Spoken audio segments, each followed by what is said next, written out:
Buenos días a todos y todas las personas que se conectan en este momento a la transmisión en vivo de este evento, Presencia Escénica, Comunicación, Impacto y Posicionamiento. Seguimos en la primera jornada virtual del libro universitario organizada por la editorial de la Universidad del Rosario. Hoy estarán con nosotros dos invitados, como ustedes pueden ver en pantalla.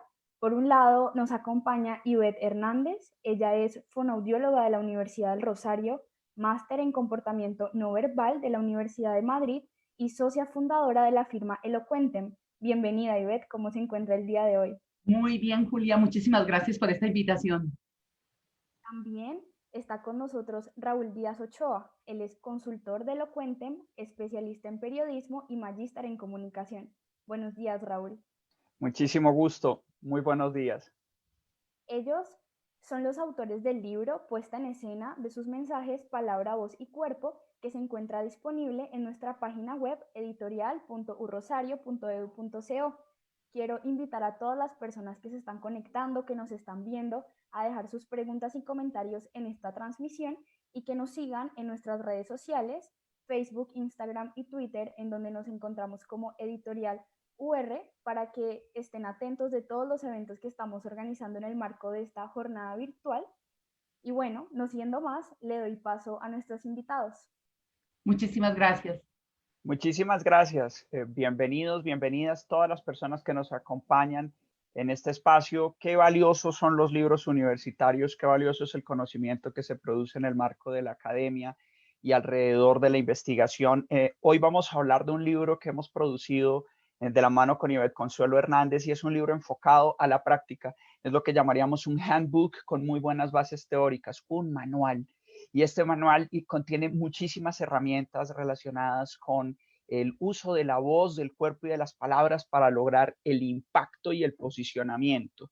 Estas dos palabras con las que usualmente nuestros profesores, nuestras guías, nuestros jefes y jefas nos dicen, bueno, hay que impactar, hay que posicionar, pero rara vez te dicen cómo hacerlo. Es más un requisito que un cómo, más un requisito que una instrucción.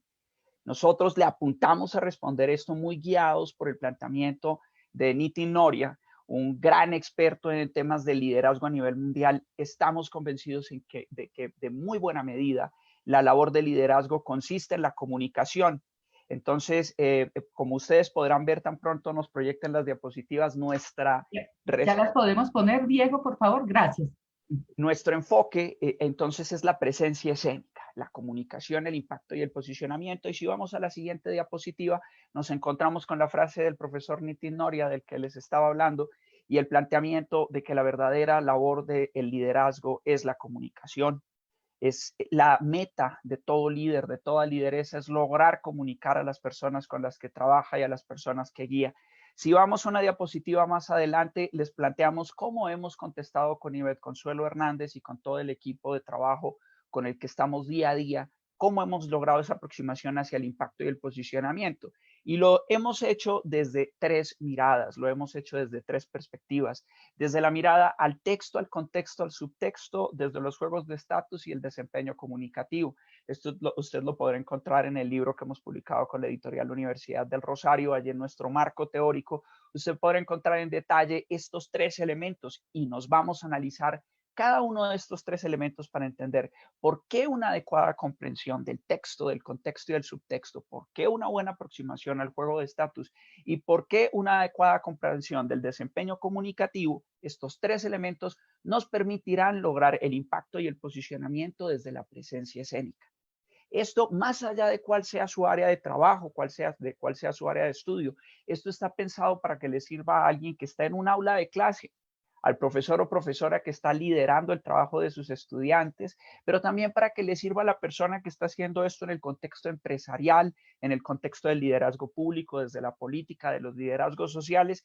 Esto es un conocimiento absolutamente amplio, porque en últimas todos y todas tenemos la necesidad de ponernos en escena a diario para plantear nuestras ideas, para plantear nuestros puntos de vista, para liderar aquellas tareas que se nos encomiendan. Vamos entonces a la siguiente diapositiva para entrar en detalle. sobre cuál es la relación entre texto, contexto y subtexto. Vamos a una diapositiva más, por favor. Entonces nos encontramos con esta metáfora visual, que es la metáfora del iceberg, y la ponemos aquí a disposición de ustedes porque es la mejor forma de entender muy bien cuál es la relación y las diferencias entre texto, contexto y subtexto. Piense por un momento en la frase una risa contagiosa. Una risa contagiosa es un texto. Cuando decimos una risa contagiosa hoy, sin duda, el subtexto que se genera es absolutamente diferente que hace 8 meses. Resulta que el contexto cambió. Hace algunos meses no teníamos una pandemia, no habíamos pasado prácticamente un semestre en cuarentena, no teníamos esto que nos ha conducido a 1 millón de muertos, más de 1 millón de muertos en todo el globo. Hoy hablar de una risa contagiosa, sin duda, es muy diferente a hablar hace 8 meses de una risa contagiosa. Esta frase que antes nos hacía pensar en alguien que con su risa nos contagiaba la risa, hoy pensamos en una risa que nos puede contagiar del coronavirus. El contexto cambió y al cambiar el contexto, cambió el subtexto. Este sencillo ejemplo nos deja muy clara cuál es la relación entre texto, contexto y subtexto. Texto es lo que digo. Contexto lo que rodea lo que digo y subtexto lo que está debajo de lo que digo. Si se dan cuenta, esta metáfora visual nos ayuda a entender que muchas veces las mayores oportunidades, pero también los mayores riesgos de la comunicación están relacionados con el subtexto, es decir, con lo que está debajo del agua. En esta diapositiva, lo que está por debajo de la línea del agua. Vemos muchas veces lo evidente, lo que está por encima del agua, el texto. A veces leemos bien los subtextos, a veces no. Ahora, no se trata solamente de leer los subtextos, sino de generarlos. A veces generamos subtextos a propósito, a veces lo hacemos por accidente. Seguramente nadie va a decir una risa contagiosa haciendo una referencia al coronavirus. Sin embargo, el contexto nos hace pensar en eso. Y hay muchísimos otros ejemplos que son muy explicativos de la relación entre texto, contexto y subtexto. Le pongo un caso, la referencia a Simón Bolívar. Pensemos por un momento en lo que significa la palabra bolivariano. La palabra bolivariano ha cambiado de significado en los últimos 20 años, en los últimos 25 años. Cuando yo era niño, hablar de Simón Bolívar era sinónimo de hablar de conservatismo. Muchas personas se atrevían a decir que el fundador ideológico, que el punto de partida del Partido Conservador era Simón Bolívar. Sin embargo, miren lo que ha pasado en el último cuarto de siglo, en los últimos 25 años, que hoy hablar de lo bolivariano es como hablar de un pensamiento de izquierda, de un pensamiento comunista. Más allá de nuestras opiniones al respecto, que no corresponden a este espacio, lo que está claro es que la palabra bolivariano hoy, al ser dicha, por el contexto, genera subtextos distintos a los que generaba antes. También estará claro que no es lo mismo decir que viva Simón Bolívar en Santa Marta, donde murió Simón Bolívar y hay una gran admiración al punto de que el aeropuerto de la ciudad se llama Aeropuerto Simón Bolívar, a decir que viva Simón Bolívar en Pasto, mi tierra, donde pues hay una animadversión muy marcada contra Simón Bolívar por las circunstancias derivadas de las batallas de la independencia. Al igual que en otros ejemplos, más allá de tomar posición, se trata de ver cómo el significado de la palabra bolivariano o el significado de Bolívar y específicamente los subtextos que genera la misma palabra cambian con el tiempo y con el espacio. Cada vez que decimos una palabra, esta en el marco de un contexto genera distintos subtextos. Y a eso es a lo que le apuntamos en este trabajo que hemos presentado en este libro con la Universidad del Rosario, a entender la importancia del subtexto. A propósito, este concepto subtexto es nacido, es una herencia del mundo del teatro.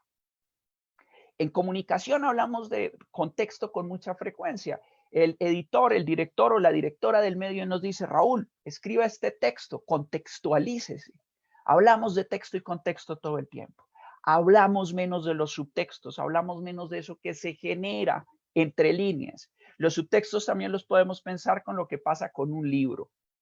Cuando estamos leyendo un libro, lo que más nos conmueve no siempre es lo que está escrito, sino lo que podemos leer entre líneas. Igual pasa en el mundo de la comunicación oral. Mientras hablamos, vamos dejando mensajes entre líneas. Y para muchas personas, esos mensajes entre líneas son tan o más importantes que los mensajes explícitos. Si hacemos una metáfora con el cine o con el teatro, podemos decir con toda certeza que es como si Shakespeare, cuando escribió Romeo y Julieta, hizo el texto. El contexto, por ejemplo, hace 20 años hubo una película que ambientaba a Romeo y Julieta en Nueva York, en algunos barrios como el Bronx. En ese momento, entonces, el texto es el mismo, pero estuvo adaptado en otro contexto. Y claro, generó otros subtextos al estar adaptado en otro contexto. Decimos que el texto lo da el autor, el contexto lo da el director o la directora en el cine. El subtexto muchas veces el actor o la actriz, que nos hace despertar una emoción o que nos hace despertar un sentir frente a una situación específica. Primera lección, entonces, debemos pensar en función del texto, del contexto y también del subtexto, acogiendo esa enorme herencia teatral que nos habla siempre de lo que hay por debajo de las palabras y por debajo de lo que ponemos en escena. Ahora, si pasamos a la siguiente diapositiva, nos damos cuenta que esto va muchísimo más allá del juego de texto, contexto y subtexto, y ahí nos encontramos con un tablero de ajedrez, algo que nos hace referencia semióticamente a la estrategia. Y el segundo elemento de la comunicación oral con el que trabajamos en esta metodología y en este libro y que ponemos a su disposición en el marco de este encuentro sobre los virtual acerca del libro en la Universidad del Rosario es el estatus situacional. Si vemos la siguiente diapositiva, nos encontramos con que todo el tiempo en nuestra vida estamos poniéndonos en escena y a veces lo hacemos siendo impositivos o impositivas. A veces lo hacemos siendo sumisos o sumisas. Si ustedes ven las tres fotografías que están en esta diapositiva, pues nos encontramos con un personaje en la primera casilla que está siendo impositivo. Todas las personas que están siguiendo esta transmisión, que estamos participando en esta transmisión, alguna vez nos hemos comportado como el señor en la pose de la primera casilla. Todas las personas hemos estado en esa pose, una pose impositiva. ¿Por qué? Por diversas razones. El contexto lo exigió. Estábamos dirigiendo algo y nos tocó llamar la atención, nos tocó ser imponentes porque estábamos contra el tiempo y alguien tenía que estar al mando. En la segunda casilla nos encontramos a la misma persona, pero esta vez en una posición de sumisión, en una posición de debilidad, de sometimiento. Esta persona está jugando estatus bajo, a diferencia del anterior que está jugando estatus alto. Es la misma persona y esto nos ha de llamar la atención. No es que necesariamente sean personas distintas, puede ser la misma persona. La misma persona puede jugar estatus alto y la misma persona puede jugar estatus bajo. Cuando necesita uno imponer su autoridad, juega estatus alto. Cuando uno sabe que cometió un error y necesita lograr algo, pues le toca bajar el estatus porque uno sabe que hay una responsabilidad. Por supuesto, todo el tiempo nos estamos moviendo y hay situaciones que nos exigen un juego estratégico de estatus. Nos implican estar como en la tercera casilla, abierto a las posibilidades del juego estratégico de estatus situacional. Vieron ustedes por eso que el tablero de ajedrez estaba en la anterior diapositiva. Kate Johnston, autor experto en temas de teatro inglés, trabajó intensamente sobre los juegos de estatus. Y entre este señor que está jugando estatus alto y el mismo que está jugando estatus bajo y otro que está dispuesto a negociar su estatus, podemos sacar una conclusión. Que tenemos unos juegos de estatus dinámicos. Ahora, hay personas que se quedan parqueadas, atrapadas en un tipo de juego de estatus. Eso es un problema.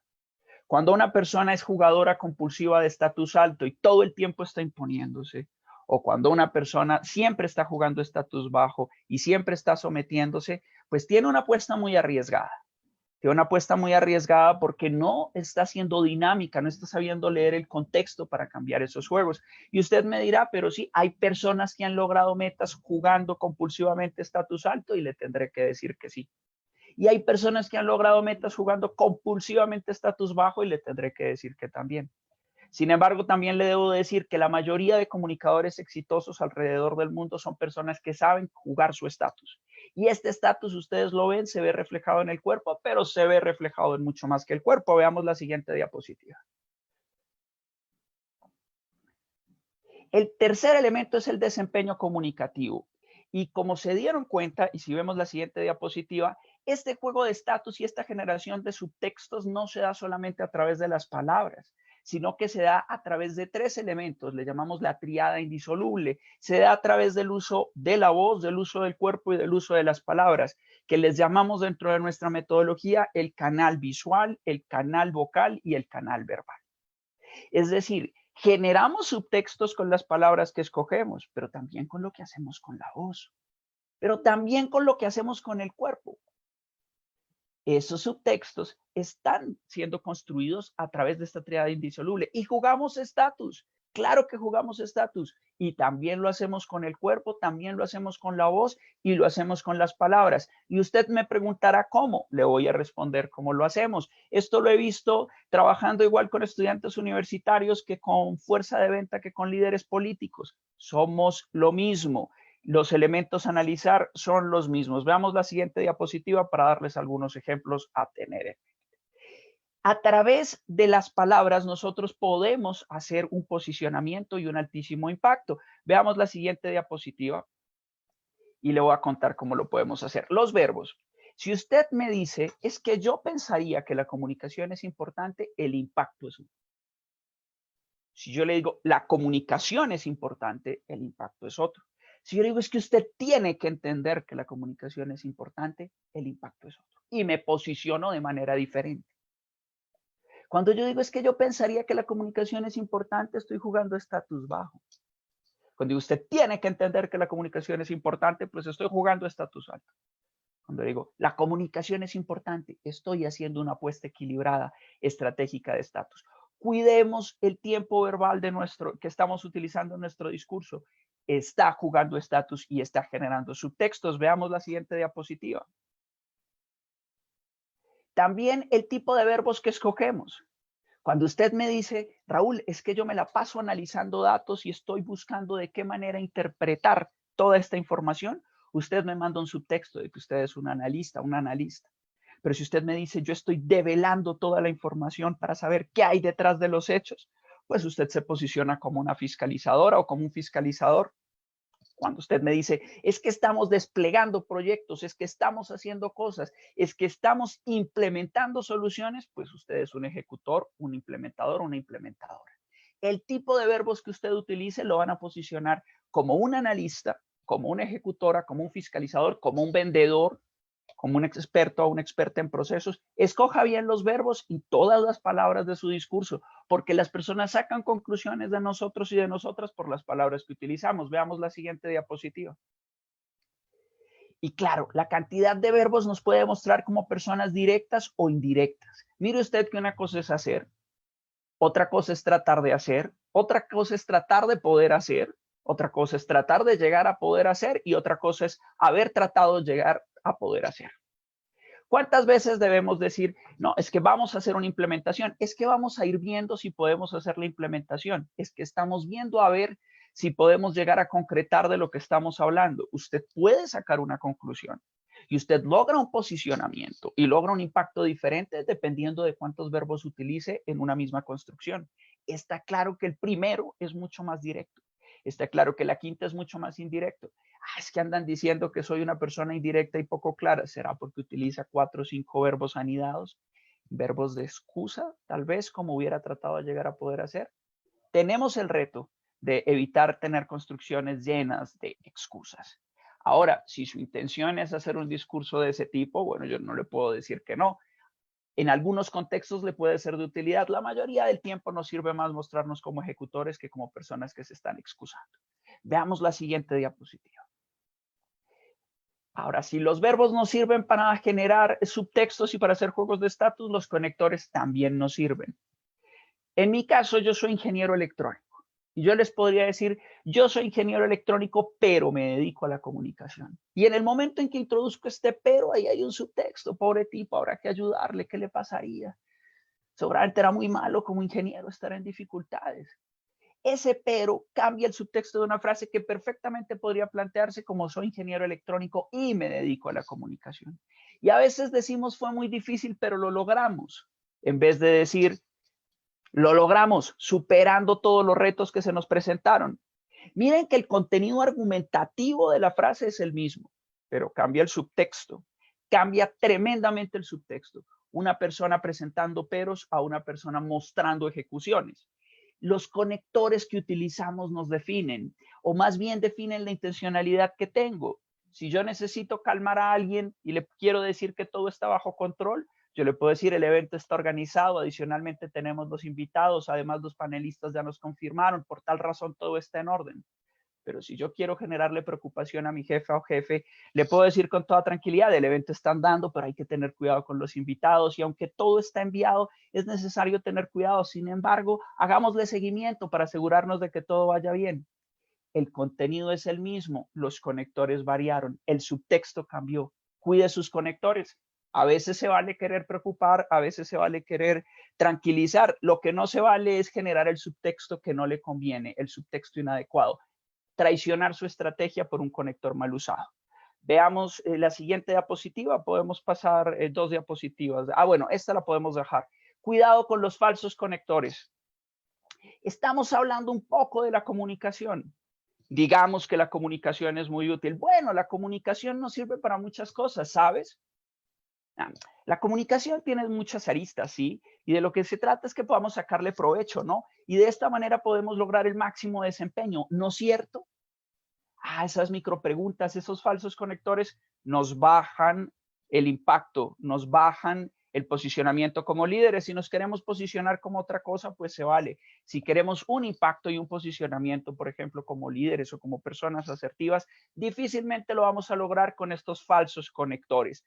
Cuidado, hay conectores positivos, negativos y están estos falsos conectores que en general siempre generan un subtexto de inseguridad que prácticamente no nos sirve nunca.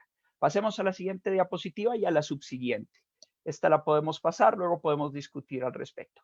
Por último, y antes de cederle la palabra a mi compañera Ivette Consuelo Hernández, fonoaudióloga de la Universidad del Rosario, orgullosa profesional de su universidad, les debo decir que los diminutivos y los aumentativos generan subtextos además porque inciden sobre nuestro cuerpo, además porque inciden sobre nuestra puesta en escena. ¿Qué significa esto? Estamos hablando de que frases como un poquito, como denme un minutico, como hablemos un ratico, nos mandan para abajo. Si vamos a hablar de cómo transformar la economía del suroccidente colombiano, no podemos quedarnos simplemente hablando de, sí, vamos a cambiar un poquito la economía del suroccidente, vamos a cambiar unos detallitos en la realidad de Colombia. Los diminutivos mandan un subtexto y no es el que más nos conviene. Hay ratos o hay momentos en que de pronto quiero posicionarme bajito, quiero decir, si lo que usted quiere es posicionarse bajito y realizar un pequeño impactico, pues seguramente le van a servir los diminutivos. Yo soy pastuso. En Pasto utilizamos los diminutivos con mucha frecuencia. El punto es qué meta tenemos. En la vida cotidiana queremos generar ternura, utilice los diminutivos. Va a plantear un proyecto que va a cambiar la historia de una facultad de la Universidad del Rosario, seguramente no va a hablar de proyecticos, ni va a pedir regalados minuticos, ni va a hablar un poco de nada. En el manejo de los diminutivos hay muchas claves. También es muy intercultural. En Pasto se pueden utilizar algunos diminutivos con más frecuencia. Miren ustedes que en Barranquilla y en Cartagena, mucho menos. Allá siempre se utiliza el aumentativo. Tronco de proyecto. Si uno llega con un proyectico, lo despachan. Entonces hay que jugar con esos diminutivos. Además, si usted pide un minutico, podemos pasar a la siguiente diapositiva. Cuando usted pide un minutico, es fijo que va a encoger el gestico y va a hablar con la voz bajita, porque uno tiende a poner en escena lo que está diciendo. Entonces, de los elementos que más impacto tiene en el comportamiento del cuerpo y de la voz, el uso de diminutivos aumentativos. Tenga precaución. Si va a presentar un proyecto, un gran proyecto, un proyecto sólido, no lo presente como un proyectico. Veamos la siguiente diapositiva. Con esto en mente, hemos recogido 3 elementos de lo que desde las palabras nos permite jugar estatus y generar subtextos para lograr el impacto y el posicionamiento deseado. Ahora vamos a pasar, luego de hablar del impacto del diminutivo en el cuerpo y en la voz, a que una experta en el tema, fonoaudióloga de la Universidad del Rosario, conocedora del teatro y de la danza, nos cuente cómo se juega estatus y cómo se generan subtextos desde el cuerpo y desde la voz. Muchísimas gracias. Muchas gracias, Raúl. Y este elemento de presencia escénica era un elemento que estaba muy poco de moda cuando yo dejé la clínica después de 12 años de ejercer clínica neurológica y clínica de patología vocal en mi consultorio, y decidí que como actriz quería mezclar la clínica con el teatro para empezar a trabajar la normalidad. Raúl da un excelente ejemplo, él es muy bueno con las palabras y dice que lo que nosotros hacemos no es lo que hace el médico que trabaja sobre la patología, que la inclinación a la que por la cual yo fundé la empresa era la inclinación del deportólogo, buscar en las personas el mejor rendimiento. Y cuando era actriz, alguna vez me dijo un director, usted tiene mucha presencia escénica. Yo le pregunté, ¿y eso qué es?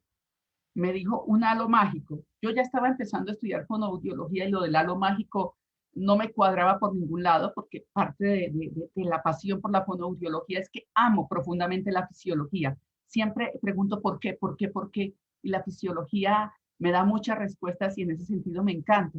Entonces empecé a recorrer de ese momento qué es lo que pasaba. Fui bailarina de ballet pavorosa, era horriblemente mala, no tenía la suficiente rotación y todo, porque empecé muy tarde a hacer ballet clásico, pero amaba el ballet clásico. Y la gente que no sabía ballet, afortunadamente la mayoría de gente no sabe de ballet, decían qué buena bailarina es.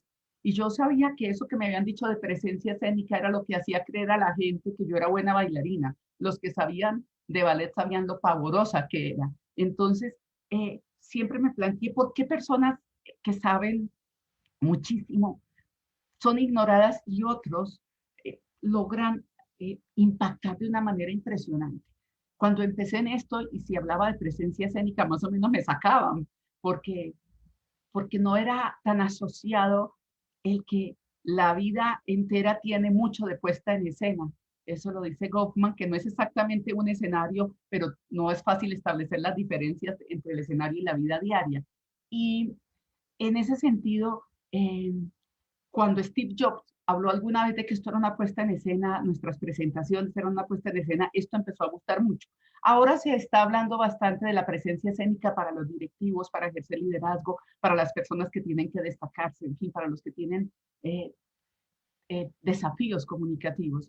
Y eh, cuando uno busca es un concepto bastante difuso. Me ha gustado mucho un concepto que encontré en uno de los autores de teatro y yo no recuerdo ni siquiera, consulté tanto esto que no recuerdo ni siquiera quién fue el que lo dijo, pero me pareció lo más definido que encontré. Dice, es estar enérgico, presente y vital. Enérgico, presente y vital. Entre otras, las diapositivas no son la presentación. Te mando la presentación, te voy a enseñar a hacer una presentación. No, un kit de diapositivas, porque presente requiere a un ser vivo presente y no unas diapositivas. Entonces, uno tiene un kit de diapositivas, la presentación la hace uno y viene de estar presente. No puedo estar aquí pensando en las personas que voy a asesorar ahora. No puedo estar aquí pensando que tal vez casi no desayuné o no, tengo que estar aquí y ahora. A los actores nos dicen, y varios hemos vivido muertes y tenemos que salir al escenario, el show debe seguir. Es estar presente, pero además vital, pero además enérgico. Y si uno mira a un niño que no ha sido abusado, un niño que no haya sido lastimado, el niño por naturaleza, el bebé, tienen presencia escénica. Ese estar vital, enérgico y presente está en ellos. Pero ¿cómo esto que es definido de esa manera lo podemos hacer posible, así como la fisiología? ¿Cómo lo hacemos? ¿Cómo cada uno de nosotros, que por ahí de pronto en su mente tiene su peor enemigo con sus diálogos internos, que por ahí tiene el síndrome del impostor, un síndrome del cual ya se ha hablado mucho, Michelle Obama, por ejemplo, y el CEO de Starbucks dijeron, yo tengo el síndrome del impostor. Cuando en tu mente tú siempre sientes que eres una farsa y que no te mereces lo que consigues y que lo que te dicen los demás es porque no se han dado cuenta que tú no eres tan bueno. ¿Cómo con tantas cosas que a veces algunos de nosotros recibimos de niños, desaprobaciones, cosas que nos dolieron y de alguna manera nos vamos recogiendo? ¿Cómo volvemos a rescatar esa presencia escénica? Bien, esto que les hablaba Raúl estaba en el fondo de todo ello. ¿Qué subtexto estamos mandando de una persona apocada o de una persona destacada o de una persona altanera? ¿Qué subtexto hay allí? ¿Y cómo hacer que ese subtexto vaya a favor nuestro?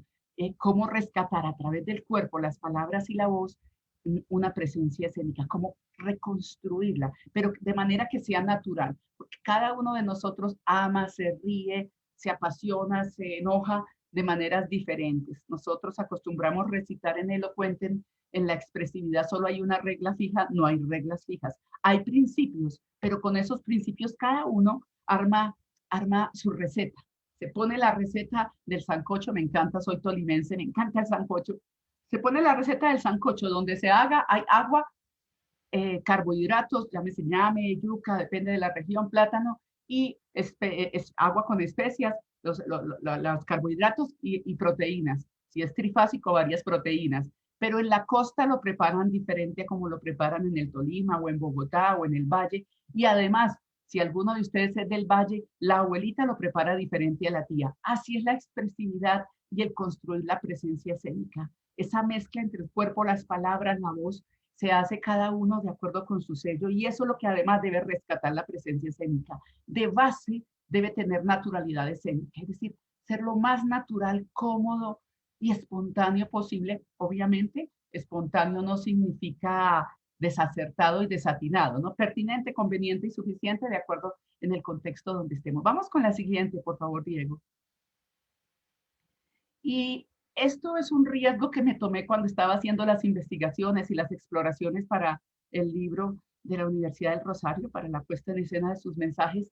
Y fue la forma como yo condensé la presencia escénica. Quise definirla de manera muy clara. Por ese tiempo me compré el libro de Amy Cuddy, que se llama El poder de la presencia, y el libro me gustó mucho, el de la doctora Amy Cuddy. Sin embargo, encontré que el libro no me decía lo suficiente acerca de la presencia escénica y entonces lo definí en estos 4 elementos. Primero, determinación. Porque en el libro de Amy Cuddy ella dice que para tener presencia escénica hay que tener confianza y ustedes y yo sabemos que uno no es el más confiado cuando va a salir a un público. Como actriz sé ese pánico porque no había otra forma de lo que me pasaba antes de salir a escena y que muchos de mis compañeros, la mayoría, vivían. De hecho, Sir Laurence Olivier le preguntaron alguna vez cómo ha vencido ese temor ante el público y él le respondió a la periodista que le preguntó, ¿vencerlo? Yo no lo he logrado vencer.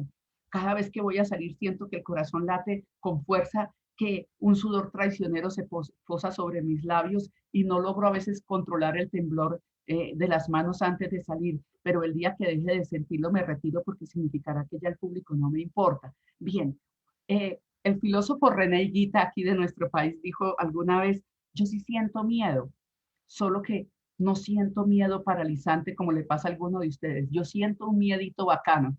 Entonces, ¿cómo lograr ese miedito bacano? Y la palabra la encontré en el diccionario Larousse. Si no tengo confianza, ¿por qué al final salgo y hago una buena presentación? Porque a todos nos puede pasar eso, por determinación. Y determinación es definida como resolución, osadía que vence el temor. Y se logra cuando tengo un objetivo claro. Si tengo el objetivo, lo voy a conseguir, lo voy a hacer. Varios y varias de ustedes que me miran acá saben cuántas veces hemos hecho actos de valentía por nuestros hijos, porque vamos con un objetivo muy determinado. Y eso se ve, determinación en la pisada, determinación en el gesto, no gestos indeterminados, determinación en la voz, no una voz por allá chiquita que parece no salir, determinación en la mirada y determinación en las palabras. Ya Raúl lo decía claramente. Expansión es la otra característica de la presencia escénica. ¿Qué nos pasa cuando salimos ante el público? Nos tendemos a achicar. De hecho, Kay Johnston dice que es como si nos pusieran una lámina de papel como el Cristaflex, pues, y que apenas si podemos separar los brazos 50 centímetros de nuestro cuerpo. No, expansión en los movimientos, expansión en la pisada, expansión en la mirada que cubre el público, expansión en la voz, los labios impulsan, no es exageración, pero la mayoría de personas he visto que cuando hablan en público los labios se les achican. Entonces, ¿cómo logro todo esto? Expansión de las ideas con palabras adecuadas, con las palabras que no disminuyan, sino que sean en su justa proporción. Expansión en las ideas que mando y expansión, por supuesto, en que toda mi voz cubra el escenario. Para eso hay técnicas. Hoy estamos dando un canapé de todo un gran menú.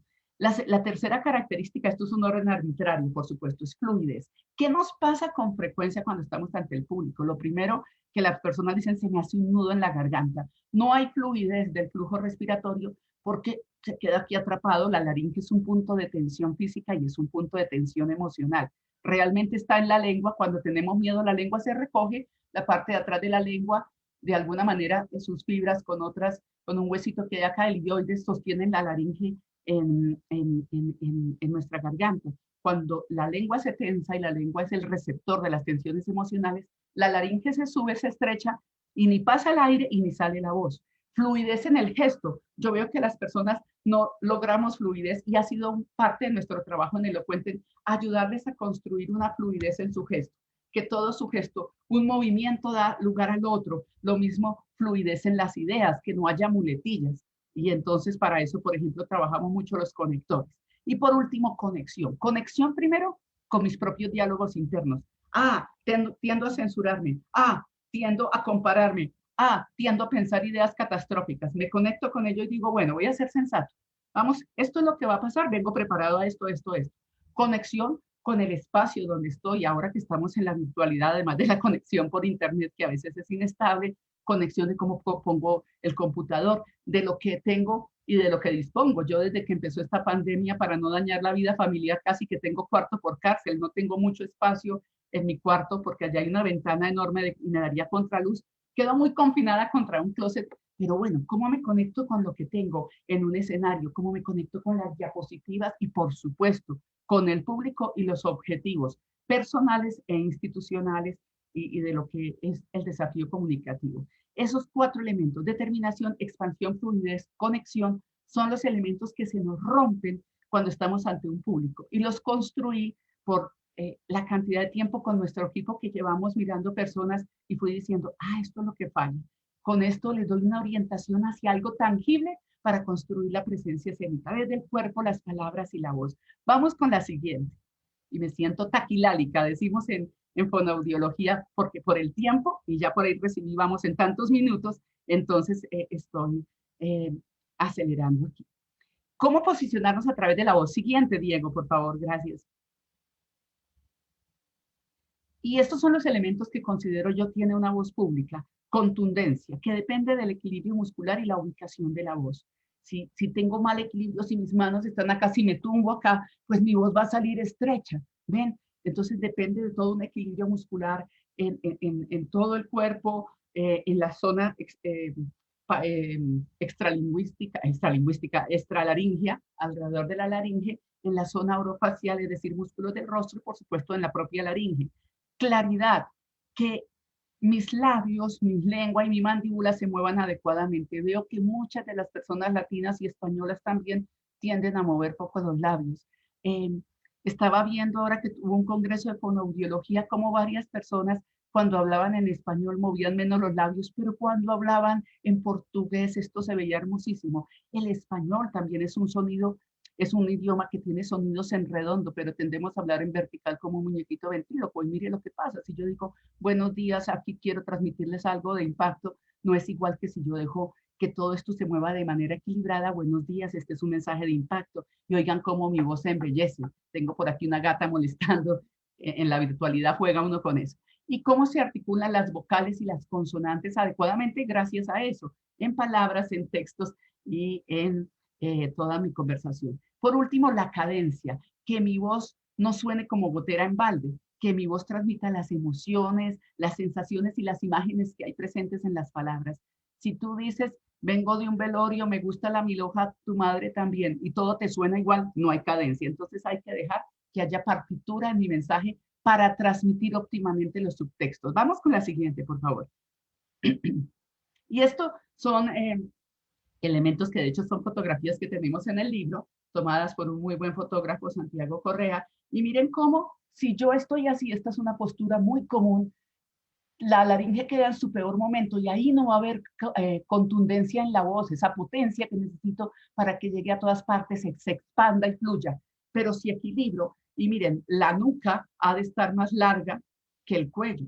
O sea, la nuca alargada, la mayoría tendemos a cortar la voz al dirigirnos al público y en lugar de proyectar la voz, proyectamos la quijada. Miren lo que pasa con mi voz y equilibrio y logro que mi cuerpo se eleve, no se vaya para atrás y se expanda. Eso me da una excelente voz. Primer requisito para lograr contundencia. Vamos con la siguiente, un truquito para lograr articulación y proyección de la voz. Este ejercicio se los voy a recomendar. Es esto, la destapada de la champaña. No esto. Hay gente que le cuesta esto. Miren, es una explosión. Hagan este ejercicio. Busquen puntos específicos, clavitos, el borde del palo de la cortina, un poquito donde está el módem, y allí, a ese sitio, manden con la voz ese sonido. Y luego, busquen en los sitios de pronto donde van a exponer antes de salir.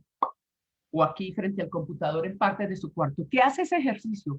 Es muy bueno. Una, lleva que toda esa presión intraoral, ese aire que se metió en la tráquea, laringe y está en la boca, salga con mucha presión y relaja las cuerdas vocales. Lleva al organismo a preparar que la voz debe dirigirse hacia el otro, expandirse hacia el otro, llegar al otro con contundencia. Segundo, estimula todos los músculos orofaciales y si ellos están estimulados, además de ser más expresivo, la voz va a salir mejor. Y por último, estimula el orbicular de los labios y entonces la palabra se moldea excelente con los labios. Cuando los labios se mueven adecuadamente, el público siente que tú estás más convencido, que no dices mentiras y que estás muy comprometido. Por eso todos los noticieros de televisión mueven los labios. Y además, 36% de la comprensión del mensaje se hace por lectura labiofacial. Vamos con la siguiente. Ahí les estoy dando tipsitos. Para que haya cadencia, jueguen a hacer comerciales. Eso me sirvió mucho a mí, que en la universidad, cuando hice la profesión, realmente calificaron mi voz como la más fea de la facultad y una de las más feas de la Universidad del Rosario. Y era verdad. Betty la fea tolimense, para que se hagan una idea de cómo sonaba mi voz. Y uno de los elementos que me ayudó a buscar expresividad, yo hice 2 años de locución para lograr belleza en mi voz, además de aplicar las técnicas fonoaudiológicas, por supuesto, fue jugar con comerciales, con esos eslogan. Entonces, de tanto que tú imitas la forma, no la voz, de los buenos locutores, así como cuando tú lees muchos libros, se aumenta tu vocabulario, cuando tú haces esto, se aumenta tus posibilidades expresivas de la voz. Eso de tomar la FM, muy FM. Club Colombia, perfecta. O estas contrastes que tiene este excelente comercial, porque no es igual un amor frío que un amor caliente, ¿no? Frío o caliente, el sabor de tu vida. Toma Nescafé. Y miren que eso es una orden, toma Nescafé, pero el tonito hace que cambie. Este tipo de juegos ayudan mucho a lograr la cadencia. Vamos con la siguiente y nos metemos en cómo posicionarnos a través del cuerpo. Vamos con la siguiente, Diego, por favor. Y esto es lo que les invito a tener en cuenta. Los indígenas dicen de nosotros los hermanos menores. Bueno, voy a tomar ese ejemplo para este gorila, estos gorilas, porque miren qué parecido a lo que nosotros hacemos en la vida diaria. Miren el macho alfa, cuerpo expandido, elevado, miren lo que hablábamos, equilibrada la columna, alargada y su rostro relajado. No es hermoso para nuestros parámetros, pero relajado, a sus anchas. ¿Qué nos pasa cuando estamos ante un público? Tendemos a ponernos en aprietos. Hagan de cuenta que siempre tienen, aquí la tengo, siempre la cargo ahora en la virtualidad, una pelotica como esta, esas de antiestrés del tamaño de una pelota de tenis y sienta cuando van a salir en público o hablar aquí en la virtualidad que esa pelotica está colocada debajo de sus axilas, no la pueden apretar. Eso es algo que yo hacía, trabajé 8 años entrenando presentadores de televisión aquí en Colombia, en Ecuador y en Univisión Tampa. Y me ideé ese truquito y les decía, sientan que tienen globitos o pelotica flexible debajo de los brazos, no balón de básquet, pelotica, y están a sus anchas. Y eso, nada más eso, nos hace que generemos más testosterona, más dopamina, más serotonina, más oxitocina, y empiezan esos neurotransmisores a hacernos sentir mejores y no ese cortisol que nos hunde cuando nos volvemos como la segunda fotografía. Ese pobre gorila está totalmente encapsulado. Además, miren, además de los brazos cruzados, no por el hecho de cruzar los brazos, es por lo tensos que los tiene. Miren los hombros arriba, miren esas cejas y esa quijada contraídas. ¿Cuántos de nosotros vemos a otros así y nosotros mismos lo hacemos? Ahí no sale voz, ahí no se logra empatía y todo está trancado llenándose de cortisol. Y si vemos el último gorila, miren cuántos, yo a veces cuando voy a la universidad, cuando dicto clases, yo dicto ahora en el externado de Colombia en marketing político, miren este gorila y yo veo a veces muchos adolescentes así. Y yo digo, su diálogo interno está mostrando que no saben todo lo que valen, todo lo que valen. Y es este cuerpo con, el segundo está en hipertonía, este está totalmente hipotónico, pero también su ánimo y su pensamiento puede estar muy bajo. El cuerpo revela mucho. Vamos con la siguiente.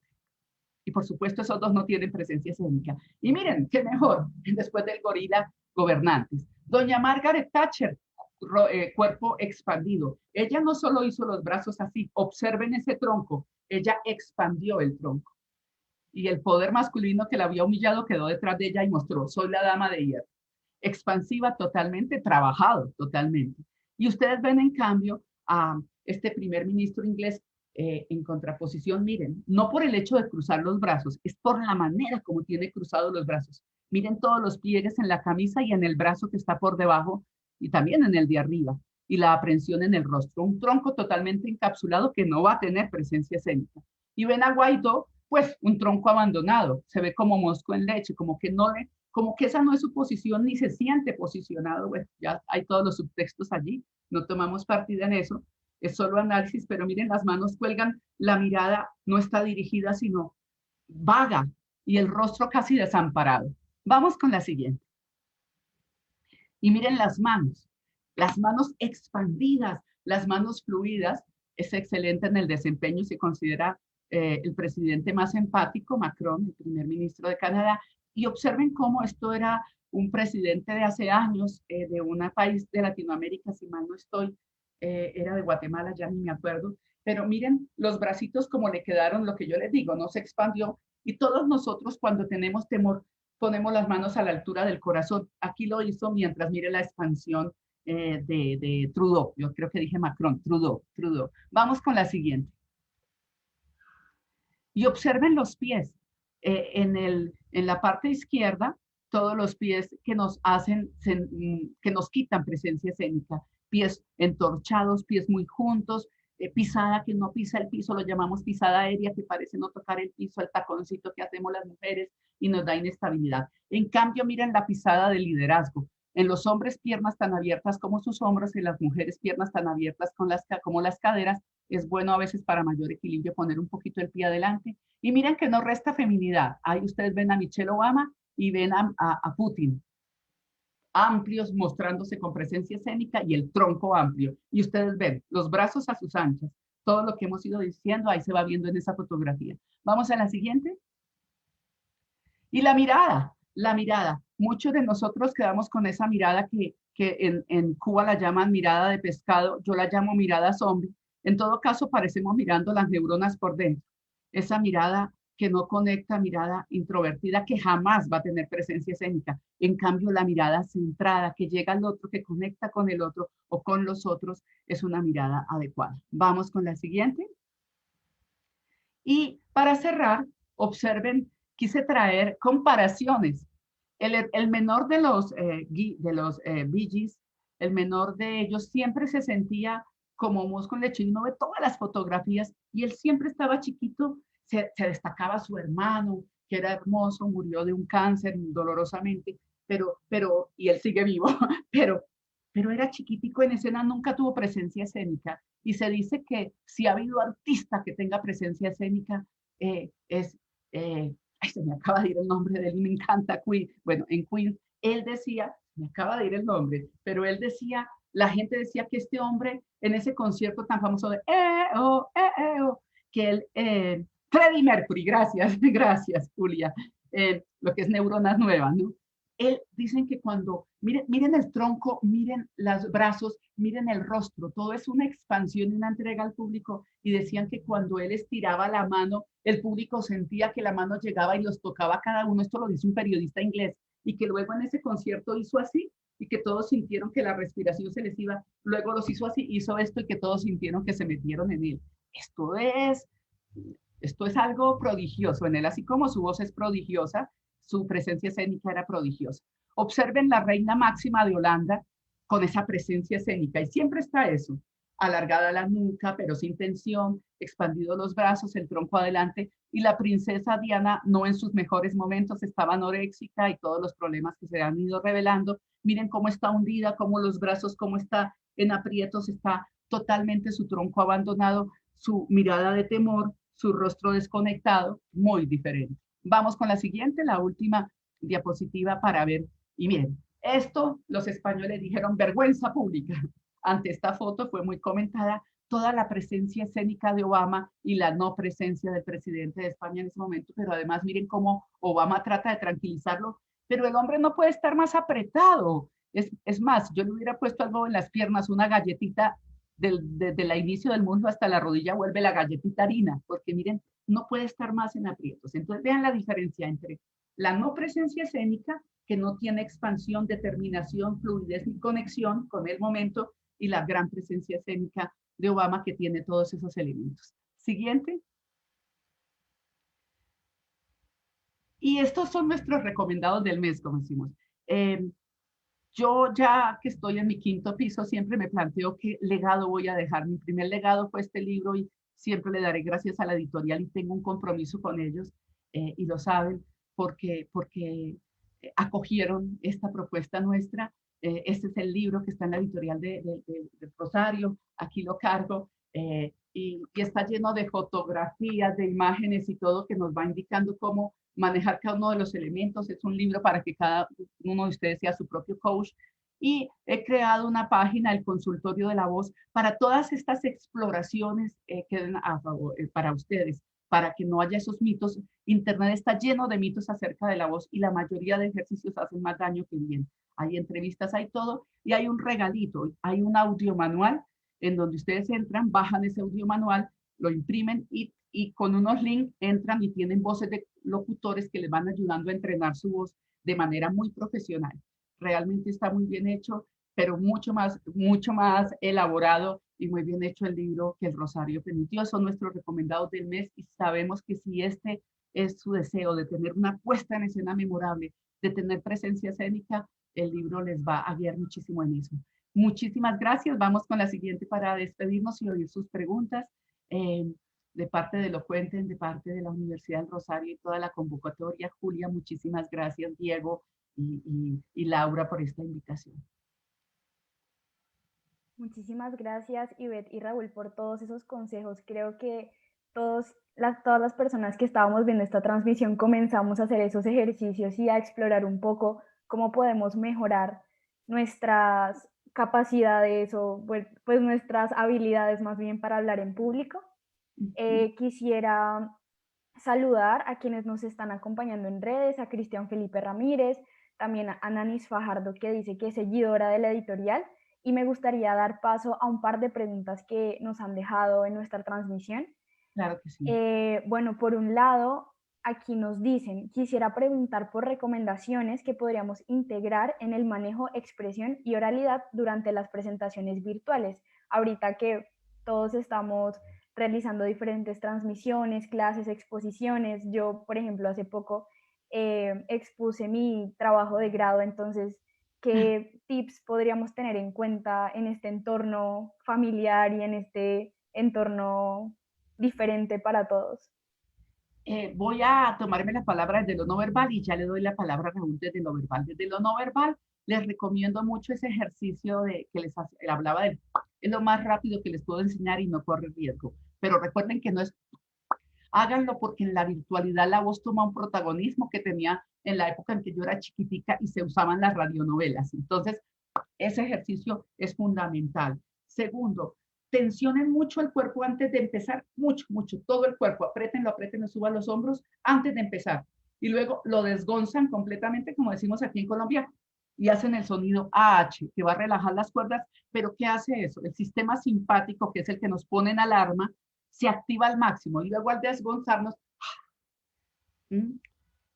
dejando caer la cabeza. Yo siempre digo, lleven la nariz al ombligo. El sistema parasimpático entra y el cerebro, ¿qué hace? Equilibrar el tono muscular. Entonces se van a ver a sus anchas. Recuerden siempre, globito debajo de los brazos. En el computador, siempre debe estar sentado, piernas tan abiertas como las caderas. Así nos sentamos en el set de televisión. Uno abre las piernas como las caderas y el set le tapa a uno las piernas, pero uno se levanta. Piernas tan abiertas como las caderas, rodillas en ángulo recto, pies en el piso. Y la columna que esté bien apoyada. Siempre tengan el cojincito en la zona lumbosacra, porque si no tengo el cojín, me tumbo. Pero si quiero estar frente al computador activo y no tengo reposando mis vértebras lumbosacras, voy a generar lumbagos y me voy a ver con dolor. La mayoría de personas ante el computador ponen los pies debajo de la silla, es decir, ángulo agudo. Quedan tumbadas y se van a ver como títeres. Esto se llama el signo de la tortuga y lo hace uno cuando tiene miedo o apremio, se encoge de hombros. Todo lo contrario. Han visto que los presidenciables y los conductores, los presentadores de televisión están equilibrados. Entonces recuerden eso.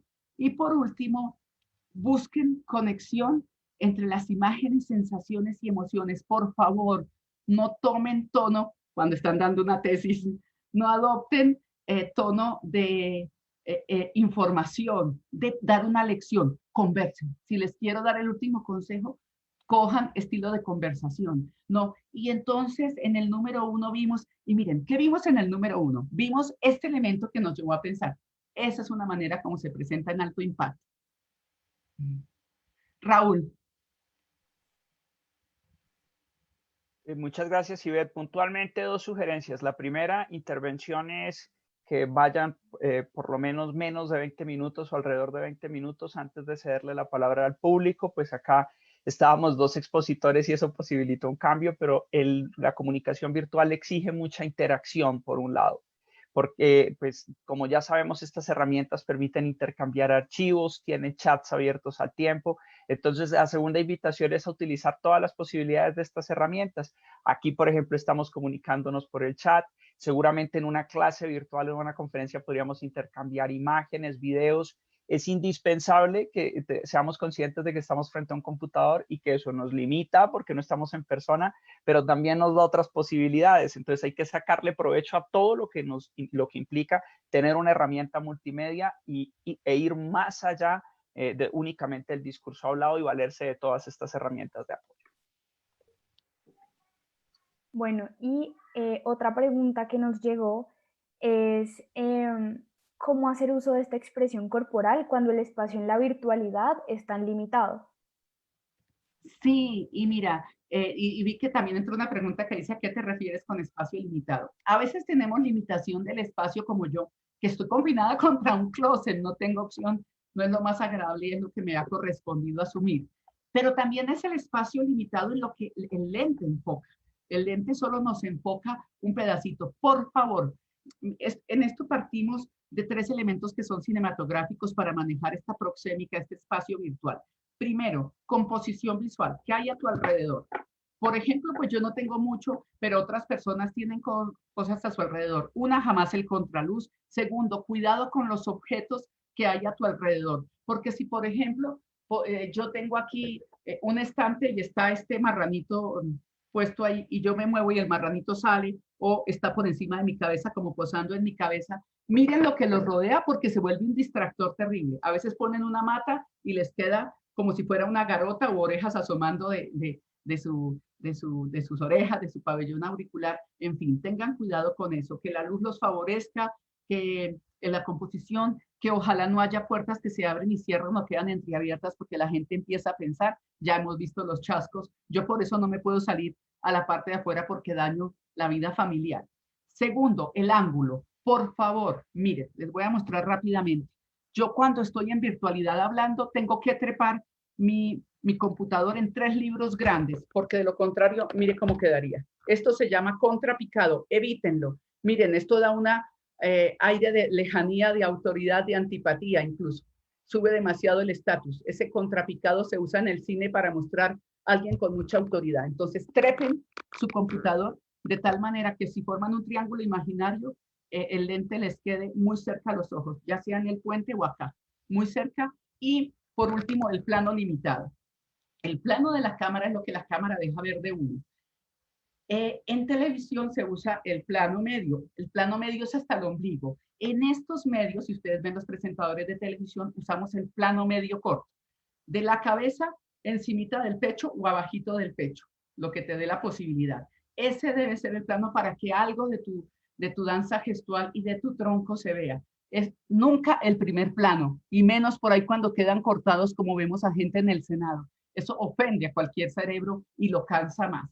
Entonces, usen ese plano medio corto, y ese es muy favorable para estos elementos. El truco es el siguiente. En el plano que abarque la cámara, 70% de su figura debe quedar en la cámara, porque a veces queda plano medio, pero queda encima un espacio que cabría otro pedazo de usted. No, 70% porque usted va a ser el protagonista y lo más centrado posible.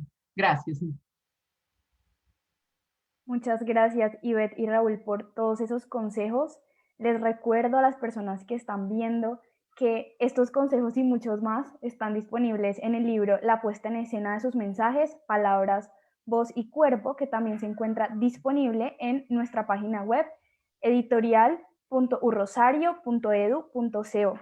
No olviden también que tenemos una promoción en colecciones de libros rosaristas para que consulten los títulos en nuestra página web y que nos pueden seguir en nuestras redes sociales, Facebook, Instagram y Twitter como Editorial UR. De nuevo les agradezco muchísimo por acompañarnos y nos veremos en una próxima ocasión. Muchísimas gracias. Estamos Gracias. conectados. Un placer estar con la universidad y con la editorial.